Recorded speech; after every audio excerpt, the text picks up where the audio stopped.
uyindoda madodeni.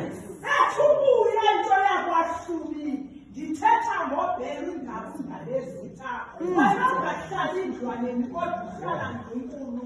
Sakubona Hlubi ngelengela ushize lamaXhosa. Usize ezweni labesuthu uzogoba inqoba. Ungazange uzokhwenkwa ngoba wafundiswa.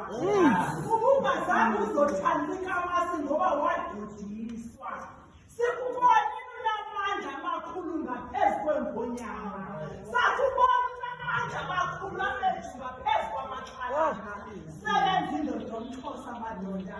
Yabonakala uba yindoda edodisiwe.